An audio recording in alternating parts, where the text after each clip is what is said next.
To me, the American idea is a real simple story that I learned as a kid, which is in this country, nothing limits you to be who you want to be except your own effort and your own God-given talent. The condition of your birth, it doesn't determine the outcome of your life in this country. That's the American idea. Everybody has their own version of this story. But part of the problem, I think, is a lot of people are losing sight of this. In certain communities, there are people who don't believe that this is necessarily there for them or that their kids are going to be worse off. And that mindset is what we have to attack. It is there for everybody. The American idea is so unique and so special. It's these great principles that made this country special in the first place that we still have work to do to perfect upon them. But it's seeing these principles in life, in practice, in these communities is what is really inspiring. Paul, almost 2 years ago, when we first met in Ohio, and after that, I was a bit amazed that a politician, after having lost an election, would express interest in knowing about issues. Why were you interested in learning about poverty? Why do you care? It's something I've always cared about, but the visit that you and I had that day in Cleveland really touched a chord with me, and it rekindled within me a desire to learn more. And I think we've gotten so swelled up in this fight in Washington about, Republican ideas versus Democratic ideas in Washington, that we sort of forgot about listening to people who are actually making a difference, who are actually fighting poverty successfully, who are showing through the example of their lives how we can do a better job of helping people. I come from Janesville, Wisconsin, and I've met a lot of folks struggling. It opened my eyes to a whole new set of struggles that people have gone through. But in learning and hearing those stories, I also learned about the triumph of actually overcoming these challenges and how wonderful that is.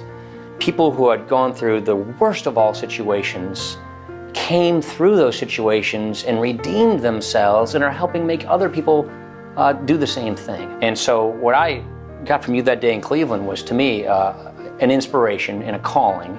And I want to see if I can take this feeling and translate it into better lessons learned so that we can translate that into better action.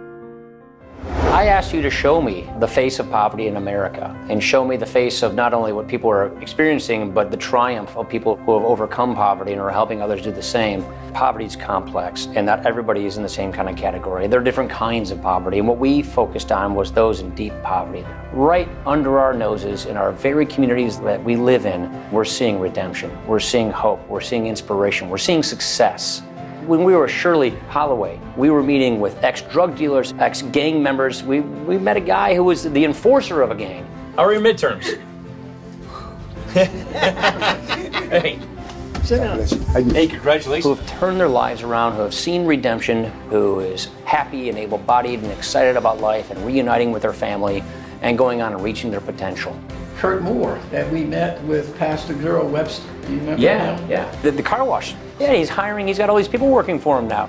These are heroes. These are people who are facing down all odds and succeeding. They, in turn, are paying it forward by helping make sure that other people don't make the same mistakes they made. Pulaski's a perfect example where government tried everything: more money, more police, more cameras. They had 14 gangs until they had local poverty fighters who actually came up with the violence-free zone idea, where they actually found people who had gone through these problems, who were former gang members, who served as mentors, who had credibility. They didn't have social degrees. They had real life experiences where they could tell young people in Pulaski, shape up, or this is going to happen to you. The lessons are in your lives, in the stories that you share, the relationships you build, the mentorship you provide, and the hunger that is being fed for hope.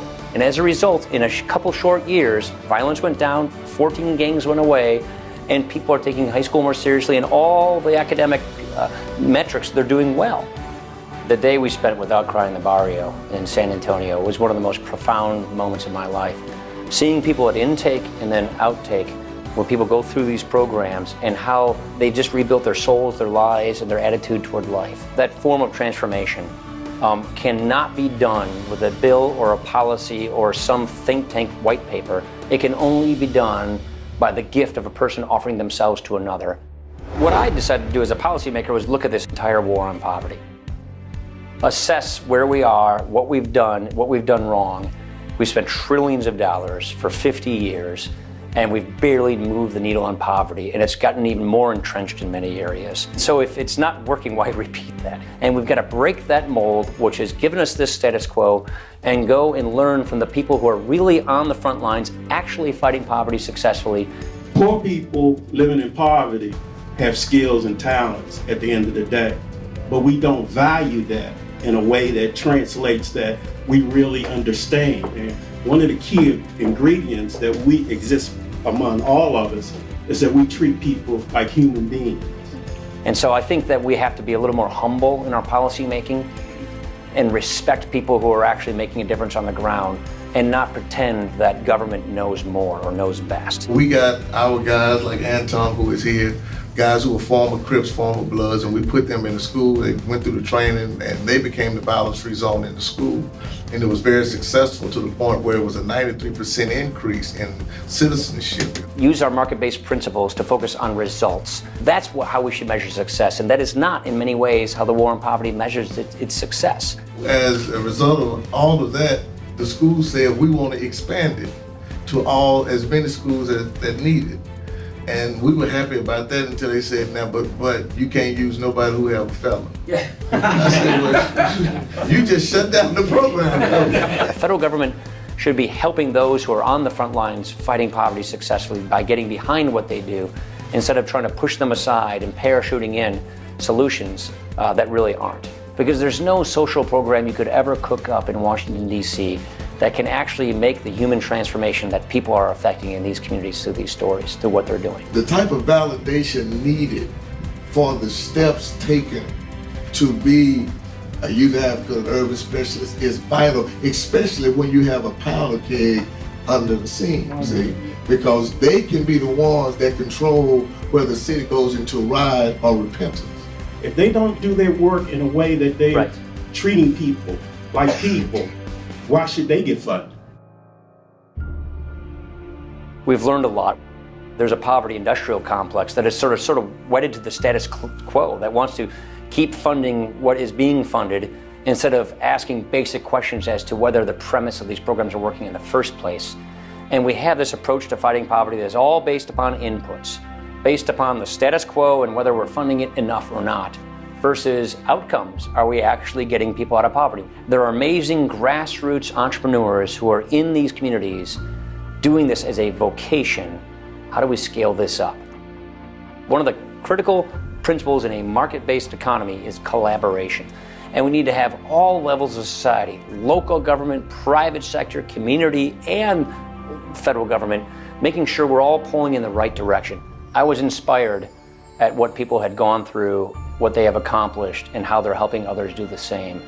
And it left me with a sense of inspiration and a sense of great hope and optimism that if we can see more of these stories replicated in other communities, then we can really break the back of poverty, that we can really have redemption in our communities and make a big difference and renew the American idea. And hopefully that's what people get out of this, which is not only am I inspired by these transformative lives, by what's happening, but I want to go find out where it is in my community, and I want to see more of this. And I, myself, whoever you are, can make a difference.